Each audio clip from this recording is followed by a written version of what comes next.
L'outil lasso étant activé, en appuyant sur la touche Option, nous allons faire des clics successifs afin de définir une zone qui ne comprendra que les parties intéressantes du détourage.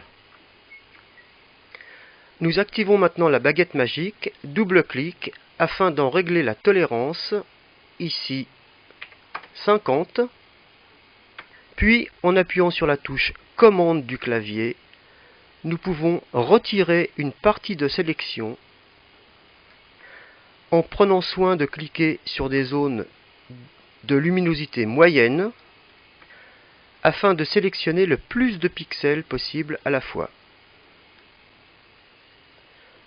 Pour faire une belle courbe sur le bas du pot, nous allons tout d'abord zoomer, puis passer cette sélection en mode masque. Ensuite, à l'aide de l'outil plume de la palette des tracés, nous allons pouvoir faire une courbe parfaite. Un point d'ancrage, un autre ici,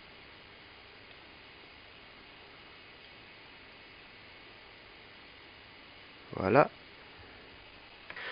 Nous entourons maintenant la zone à supprimer de la sélection. Puis, en ayant pris soin d'avoir du noir en couleur de premier plan, nous remplissons la forme du tracé avec du rouge, tout simplement en cliquant dans l'icône de remplissage du tracé. Nous pouvons maintenant jeter le tracé de travail, puis repasser en mode sélection. Revenir à la taille plein écran,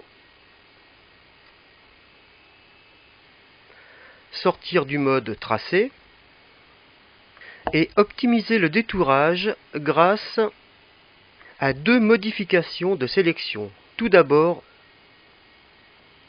lisser, ce qui nous permettra de réduire les imperfections dues à la baguette magique. Dans ce cas, 2 pixels seront suffisants.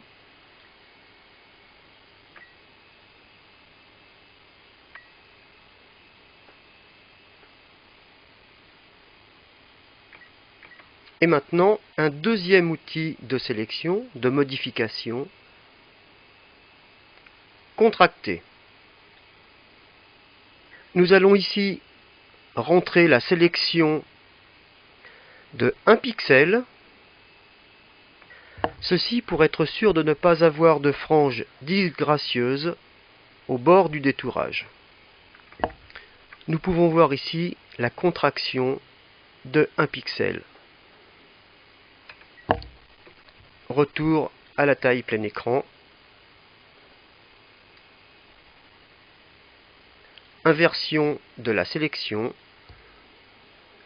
Et en ayant pris soin d'avoir du blanc en couleur d'arrière-plan, dans Édition, effacer.